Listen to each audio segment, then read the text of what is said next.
नमस्कार दोस्तों, कैसे हैं आप लोग। उम्मीद है आप सभी अच्छे होंगे। अभिषेक मेरे सहयोगी बिहार से हमारे साथ जुड़े हैं। बहुत बहुत स्वागत है अभिषेक आपका। जी अभिषेक, धन्यवाद आपका भी। क्या चल रहा है। मतलब नीतीश कुमार ने अब जो है दिल्ली का रास्ता अख्तियार कर लिया है, लेकिन बिहार की कुर्सी पर किसका राज होगा ये अभी तक क्लियर नहीं हो पाया है। इस बीच जो है केंद्रीय पर्यवेक्षक के तौर पर शिवराज सिंह चौहान को नियुक्त कर दिया गया है भारतीय जनता पार्टी की तरफ से। तो क्या अपडेट आ रही है इस मामले पे, जरा बताइए। नहीं, शिवराज सिंह चौहान केंद्रीय पर्यवेक्षक नियुक्त किए गए हैं और आज एक बड़ा दिलचस्प घटनाक्रम हुआ है। एक बयान हमने सुना बिहार सरकार के मंत्री विजय चौधरी का। जेडीयू ने बीजेपी के पाले में गेंद डाल दी है। कल तक विजय चौधरी ये कह रहे थे कि सरकार गठन को लेकर कोई बात अभी नहीं है, और बाकी सारे उनके बयान आ रहे थे कि बीजेपी जेडीयू के बीच सत्ता की हिस्सेदारी का फॉर्मूला तय है। राज्यसभा की सदस्यता ग्रहण करने से सरकार नहीं बन जाती, इस्तीफा देने से सरकार बन जाती है। तो फिर सवाल हुआ कि भाई नीतीश कुमार के करीबी मंत्री इस तरह की बात कर रहे हैं दिल्ली से लौटने के बाद, तो क्या नीतीश कुमार अभी इस्तीफा नहीं देने जा रहे हैं। लेकिन फिर आपने देखा कि बंगला खाली करने की तस्वीर भी आ गई। एक तो मैं बंगले की बात बता दूं, जिस 7 सर्कुलर रोड के बंगले में वो गए हैं, उससे तकरीबन सटा हुआ, उससे चंद कदम की दूरी पर राबड़ी आवास भी है। वो 7 सर्कुलर रोड का बंगला है, 7 सर्कुलर नंबर का बंगला है जिसमें नीतीश कुमार रहेंगे। लालू यादव जिस घर में रहते हैं वो 10 सर्कुलर रोड है। तो एक ही लेन में वो बंगला है और चंद कदम की दूरी पर है। और नीतीश कुमार इससे पहले प्रशांत किशोर के साथ उस 7 सर्कुलर रोड के बंगले में रहते थे। और एक जीतन राम मांझी को जब मुख्यमंत्री बनाया था तो उन्होंने अपना सरकारी आवास एक मार्ग खाली किया था। तो बंगला खाली कर देने से इस बात की गारंटी नहीं है कि नीतीश कुमार इस्तीफा दे ही देंगे या दे ही चुके हैं। हाँ, इतना जरूर है कि अब तकरीबन तय है कि नीतीश कुमार इस्तीफा देंगे। और विजय चौधरी जो नीतीश कुमार के करीबी मंत्री हैं वो कह रहे हैं कि बीजेपी, कल तक ये कहा जा रहा था जेडीयू तय करेगी, नीतीश कुमार की भूमिका अहम होगी। आज विजय चौधरी ने कहा कि जो भारतीय जनता पार्टी है वो लोग डिसाइड करेंगे, वो लोग अनुशंसा करेंगे और उनकी अपनी एक प्रक्रिया होती है। फिर ये लेटर आ जाता है कि बीजेपी ने शिवराज सिंह चौहान को केंद्रीय पर्यवेक्षक बनाया है। अब जो सबसे महत्वपूर्ण सवाल है कि मुख्यमंत्री आ, बनेगा कौन। तो सम्राट चौधरी के साथ साथ कई नाम अभी रेस में हैं। और मेरी अपनी समझ अभी भी यही कह रही है कि भारतीय जनता पार्टी का अगर कोई मुख्यमंत्री होगा तो वो सम्राट चौधरी ही होंगे।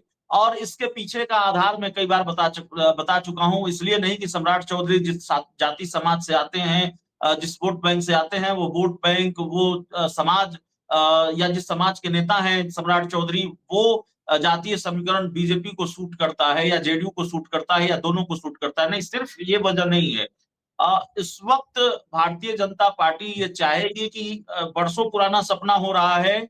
और वर्षों से बीजेपी का यह सपना था कि बिहार में हमारा अपना मुख्यमंत्री हो। तो जब सरकार बने, बीजेपी का मुख्यमंत्री हो जाए तो वो सरकार स्थिर हो। क्योंकि भारतीय जनता पार्टी को ये मालूम है कि संख्या उस तरफ भी है। जेडीयू अगर 85 विधायकों के साथ अलग हुई, उस तरफ चली गई, तो संख्या बल उस तरफ भी है, सरकार उधर की भी बन सकती है। तो सम्राट चौधरी को साम दाम दंड भेद वाला नेता माना जाता है। सम्राट चौधरी को एक तरह से भारतीय जनता पार्टी का क्राइसिस मैनेजर आप कह सकते हैं। इन परिस्थितियों में सम्राट चौधरी बड़े काम आते रहे हैं। तो मुझे लगता है कि थोड़ा भरोसा सम्राट चौधरी पर इसलिए भी ज्यादा है, लगातार बीजेपी ने उनको प्रमोट किया है। मुख्यमंत्री, उप मुख्यमंत्री बनाया, प्रदेश का अध्यक्ष भी बनाया, मंत्री भी बनाया। तो सम्राट चौधरी पर बीजेपी भरोसा जताएगी। हालांकि अब पर्ची पॉलिटिक्स होनी है, बीजेपी में होती रही है, परंपरा है। तो कोई दूसरा नाम सामने आ जाए तो नहीं कहा जा सकता, कोई दूसरा नाम भी लिस्ट में है। लेकिन सवाल है कि क्या ये सब कुछ, फिर मैं वही कहूंगा कि क्या ये सब कुछ आसानी से हो जाएगा। 14 अप्रैल को कहा जा रहा है कि बिहार के मुख्यमंत्री नीतीश कुमार इस्तीफा देंगे। और इस बीच भारतीय जनता पार्टी में भी बहुत कुछ चल रहा है और जेडीयू के अंदर भी बहुत कुछ चल रहा है। जनता दल यूनाइटेड में भारी विरोध है इस बात का, नीतीश कुमार के फैसले का। आपने देखा कि नीतीश, सबसे ताजा उदाहरण तो यही है कि नीतीश कुमार जब दिल्ली गए और दिल्ली में राज्यसभा की सदस्यता उन्होंने ले ली, और अपने घर, उनका कामराज लेन में जो सरकारी आवास उनको मिला हुआ है, वहां जेडीयू के नेताओं कार्यकर्ताओं ने उनके मुंह पर उनका विरोध किया कि नहीं, आप ये ठीक नहीं कर रहे हैं, ये फैसला सही नहीं ले रहे हैं। तो एक तरह से तो आत्मघाती फैसला जेडीयू ने ले ही लिया है। मुख्यमंत्री की कुर्सी बीजेपी को देने का। और अगर नीतीश कुमार जिस दिन इस्तीफा देंगे उसके बाद जेडीयू की स्थिति क्या होगी, ये बड़ा सवाल है। भारतीय जनता पार्टी का मुख्यमंत्री बनेगा, लेकिन कौन बनेगा? बीजेपी में भी कई खेमे बट गए हैं, कोई एक नित्यानंद राय का खेमा है, कोई और खेमा है। तो बीजेपी में भी काफी माथापच्ची चल रही है। अगर सम्राट चौधरी को इतनी आसानी से मुख्यमंत्री बनना होता तो मामला इतना लंबा नहीं खिंचता, ऑब्जर्वर बनाने की बात नहीं होती, दिल्ली में कोर कमेटी की बैठक होनी थी बीजेपी की, वो बैठक नहीं टलती। और सम्राट चौधरी को लेकर यह भी खबर आई कि सम्राट चौधरी कल पार्टी की एक महत्वपूर्ण कार्यक्रम, अपनी पार्टी के एक महत्वपूर्ण कार्यक्रम से दूर रहे, वो उस कार्यक्रम में शामिल नहीं हुए, उनके नाराजगी की बात भी खबर आई। तो कहीं ना कहीं बहुत सारी खिचड़ी पक रही है दोनों दलों में, एनडीए गठबंधन के अंदर भी। और एक दिलचस्प मामला ये है, एक खबर यह भी आई है जो हमने सुबह चलाई भी है अपने चैनल पर, कि जो नीतीश कुमार के बेटे हैं निशांत कुमार, जो नए नए राजनीति में आए हैं, वो इस पूरे घटनाक्रम से बहुत नाराज हैं। उन्होंने ये कहा है कि पिताजी के साथ सही नहीं हो रहा है। ये अपने आप में बहुत बड़ी खबर है। और ये खबर हम इस हवाले से, ये बात हम इस हवाले से बता रहे हैं। देखिए, बिहार में बहुत सीनियर जर्नलिस्ट है मनीष कुमार, बिहार में एनडीटीवी को हेड करते रहे हैं और अब डिकोडर से जुड़े हुए हैं। उन्होंने बकायदा इसको ट्वीट किया है और उन्होंने ये दावा किया है कि निशांत कुमार ने ये अपनी नाराजगी जाहिर की है खुलकर, और ये कहा है कि पिताजी के साथ सही नहीं हो रहा है और इसलिए मैं सरकार का हिस्सा नहीं बनना चाहता, मैं मंत्री और डिप्टी सीएम नहीं बनना चाहता। तो अपने आप में ये बड़ी खबर है कि किस तरह की नाराजगी है। और निशांत लगभग कई दर्जन विधायकों से मिल चुके हैं पिछले 3-4 दिनों में। तो स्थितियां सामान्य रह पाएंगी सरकार गठन के बाद, यह भी कहा नहीं जा सकता। और एक जानकारी मैं आपको और दे दूं कि बिहार में जनता दल यूनाइटेड के नाम से एक और पार्टी आ रही है। पूरे पॉलिटिकल फ्रेम में आपको आरसीपी सिंह भी दिखेंगे। जो हमारे पास जानकारी है, आरसीपी सिंह भी नजर आएंगे, जो जेडीयू के राष्ट्रीय अध्यक्ष रह चुके हैं। और इस सरकार के गठन के बाद जेडीयू के कई बड़े नेताओं के खिलाफ मोर्चा खुलेगा और कई बैठकें होनी है, मीटिंग दर मीटिंग होनी है। तो खैर वो बाद की बात है। अब सवाल ये है, अब कल एक बड़ा दिलचस्प घटनाक्रम हुआ कि नीतीश कुमार ने अपनी पार्टी के नेताओं के साथ बैठक की। शाम में अचानक हलचल तेज हो जाती है मुख्यमंत्री आवास के बाहर और राजभवन, लोक भवन के पास, जो दोनों पास में ही हैं। मुख्यमंत्री आवास में मंत्री Lakhendra Paswan, deputy CM Vijay Sinha, deputy CM सम्राट चौधरी मिलने जाते हैं, मुख्यमंत्री से मुलाकात करते हैं और उसके बाद अकेले विजय सिन्हा तकरीबन आधे घंटे तक राज्यपाल से मुलाकात करते हैं। अब इस मुलाकात के क्या मायने हैं उसको डिकोड करने की कोशिश लगातार हो रही है। और सम्राट चौधरी ही बनेंगे बिहार के मुख्यमंत्री, या फिर इस रेस में कई और नाम है या कोई और नाम है, बीजेपी की पर्ची पॉलिटिक्स ही चलेगी। क्योंकि देखिए, सम्राट चौधरी पर फोकस हम इसलिए कर रहे हैं, सम्राट चौधरी की बात बार बार हम इसलिए कर रहे हैं कि सम्राट चौधरी के मुख्यमंत्री बनने और मुख्यमंत्री नहीं बनने का बड़ा कनेक्शन जुड़ा हुआ है। बिहार की राजनीति की संभावित तस्वीर क्या होगी, उसका कनेक्शन सीधा इस बात से है कि सम्राट चौधरी मुख्यमंत्री बनते हैं कि नहीं बनते हैं। आपने जेडीयू के कई नेताओं के बयान सुने होंगे, जेडीयू के कई नेताओं के बयान आए हैं कि या तो निशांत कुमार को मुख्यमंत्री बनाया जाए, जेडीयू के पास सीएम की कुर्सी रहे, नहीं तो सम्राट चौधरी को मुख्यमंत्री बनाया जाए। जेडीयू के कई नेता सम्राट चौधरी को मुख्यमंत्री बनाने की मांग कर रहे हैं और पर्ची वाला सीएम मंजूर नहीं है जेडीयू को। अगर बीजेपी का ही मुख्यमंत्री बनना है और जेडीयू उस बात पर मान भी गई है कि बीजेपी अपना मुख्यमंत्री बना ले, तो पर्ची वाला सीएम मंजूर नहीं है। तो जाहिर तौर पर तो इधर सम्राट, खबर ये भी आ रही है कि नीतीश कुमार से सम्राट चौधरी उनके आवास पर जाकर मिले हैं और जब ये मुलाकात हुई है तो जेडीयू नेता संजय झा ये कह रहे हैं कि नीतीश कुमार बिहार नहीं छोड़ रहे हैं, नई सरकार उन्हीं की नीतियों पर चलेगी। तो अपने आप में मतलब बयानबाजी अलग हो रही है, मुलाकातें अलग हो रही हैं, बहुत कुछ चल रहा है। बिल्कुल बहुत कुछ चल रहा है। और देखिए, एक बात और गौर करने लायक है, वो एंगल भी अभी बना हुआ है, उसको भी एक तरह से किनारे नहीं कर सकते।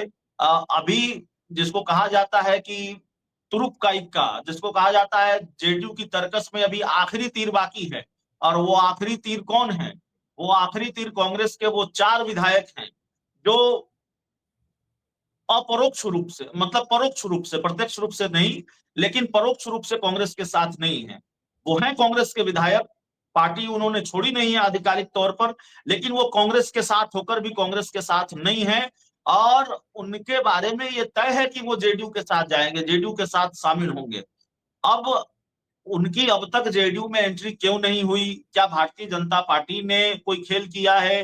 क्या इस ऑपरेशन पर ब्रेक बीजेपी ने लगाया है? जो ऑपरेशन बीजेपी चला रही, जेडीयू चला रही थी, मिशन 90 का, कि हम 89-90 विधायक हो जाएं, जेडीयू सबसे बड़ी पार्टी हो जाए।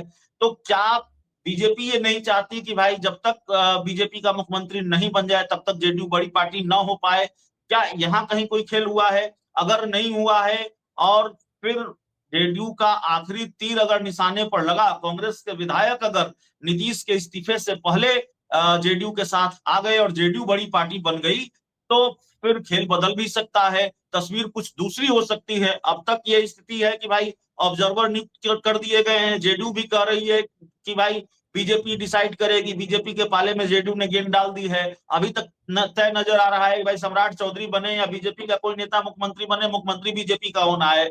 लेकिन अगर कांग्रेस के विधायक साथ आ गए और कांग्रेस के विधायक इस पूरे पॉलिटिकल फ्रेम में लौट आए, तो जाहिर तौर पर खेल बदल भी सकता है, खेल दूसरा हो सकता है। हालांकि किसी बड़े खेल की गुंजाइश अब धीरे धीरे कम हो रही है, लेकिन राजनीति में कभी भी किसी खेल की संभावनाओं से इनकार नहीं किया जा सकता।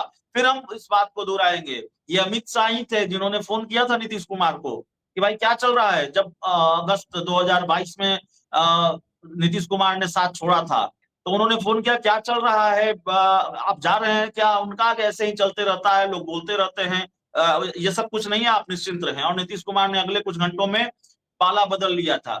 मैंने देखा है, मैं गवाह रहा हूं इन चीजों का। नीतीश कुमार सुभाष चंद्र बोस की जयंती मनाने गए, वो इंडिया गठबंधन में थे, और राज्यपाल के साथ वो राजभवन चले गए। और हमने जेडीयू के नेताओं से पूछा, राजभवन के बाहर जो खड़े थे, क्यों गए हैं, क्या चल रहा है? जेडीयू के नेताओं ने कहा, अरे भाई आप पत्रकार लोग, अभिषेक भाई, वीसी की नियुक्ति का मामला है, आप लोग ऐसे ही कयास लगाते रहते हैं। और हमने कहा जेडीयू के नेताओं को कि सर अब तो कम से कम बोल दीजिए वीसी की नियुक्ति का मामला नहीं है, उसके लिए नीतीश कुमार राजभवन नहीं जाते। तो जेडीयू के नेताओं ने कहा, जो राजभवन के बाहर खड़े थे, उनका अरे कम से कम 26 जनवरी तक तो इंतजार कर लीजिए, और फिर क्या खेल हुआ बताने की जरूरत नहीं है।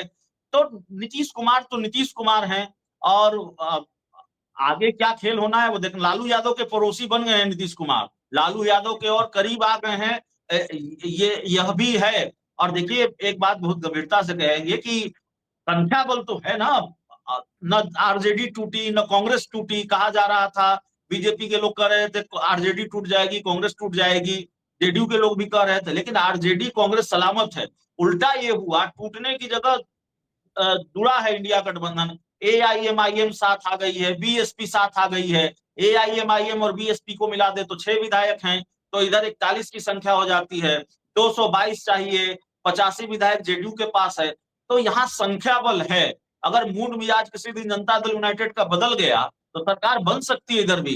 तो ये जो दरवाजा है या ये ऑप्शन है, पूरी तरह से बंद नहीं हुआ है।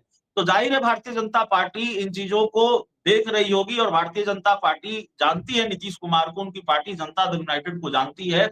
और जेडीयू में जो जेडीयू का एक बड़ा तबका है, वो तो नाराज है ही। जेडीयू में 2-4 लोग खुश हैं, या 4-5 लोगों की चल रही है, 10 लोगों की चल रही है। 10 लोग इस फैसले के साथ हो सकते हैं, 20 लोग इस फैसले के साथ हो सकते हैं, लेकिन जेडीयू की बड़ी आबादी इस फैसले से नाराज है। उसको मालूम है कि क्या नुकसान होना है, जेडीयू को कितना बड़ा नुकसान होना है। अब निशांत कुमार राजनीति में आए हैं, देर से राजनीति में आए हैं, उनको राजनीति में स्थापित होने का मौका नहीं मिला नीतीश कुमार के बेटे को।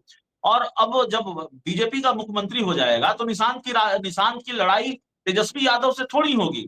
निशांत की लड़ाई तो पहले बीजेपी से ही होगी, जिसकी नजर नीतीश कुमार की कुर्सी के बाद उसके वोट बैंक पर होगी, जेडीयू के वोट बैंक पर होगी। निशांत के सामने चुनौती है कि भाई राजनीति में नए नए हैं, अनुभव की कमी है, पार्टी को भी एकजुट रखना है, कुनबा एकजुट रखना है, वोट बैंक एकजुट रखना है, भारतीय जनता पार्टी के खेल से भी अपनी पार्टी को बचाना है, खुद को बचाना है। ये सारी तमाम तरह की चीजें हैं। तो कुल मिलाकर बात यह है कि ऑब्जर्वर नियुक्त किए गए हैं शिवराज सिंह चौहान, और अगले 24-48 घंटों में ये तय हो जाना है कि भाई मुख्यमंत्री कौन होगा। और इस पूरे सियासत के केंद्र में सम्राट चौधरी और नीतीश कुमार हैं। नीतीश कुमार इस्तीफा दे देंगे, तस्वीर और क्लियर हो जाएगी। सम्राट चौधरी अगर मुख्यमंत्री बनते हैं तब भी खेल, मुख्यमंत्री नहीं बनाए जाते हैं तब भी खेल। तो सरकार गठन हो जाने के बाद भी बिहार में खेल होगा। और एक सवाल तो है कि भाई 15 अप्रैल का जो मुहूर्त बताया जा रहा है, 15 अप्रैल को नई सरकार का गठन हो जाएगा, तो क्या हो जाएगा 15 अप्रैल को नई सरकार का गठन? बिल्कुल, क्या है कि अभी बिल्कुल बहुत कुछ 15 फंसा अप्रैल हुआ को दिख रहा है। 15 अप्रैल तक वेट तो करना ही पड़ेगा या फिर उससे पहले भी जी, कोई खेल हो जाएगा, क्योंकि 5 राज्यों में चुनाव की सरगर्मी भी अभी हम लोग बात भी कर रहे थे कि जी। तेज है। बंगाल में इलेक्शन होने वाला है, वहाँ वोटिंग होने वाली है 23 तारीख को, लेकिन चर्चाएं हो रही हैं बिहार की, चर्चाएं हो रही हैं नीतीश कुमार की। हमारे दर्शक किस तरह से देख रहे हैं कमेंट करके जरूर बताएं। इस वीडियो को लाइक करना, शेयर करना मत भूलेगा। हमारे चैनल को सब्सक्राइब नहीं किया है तो वो भी जरूर कीजिएगा। आप हमें सहयोग भी कर सकते हैं ज्वाइन बटन पर क्लिक करके। बहुत बहुत धन्यवाद आप सभी लोग।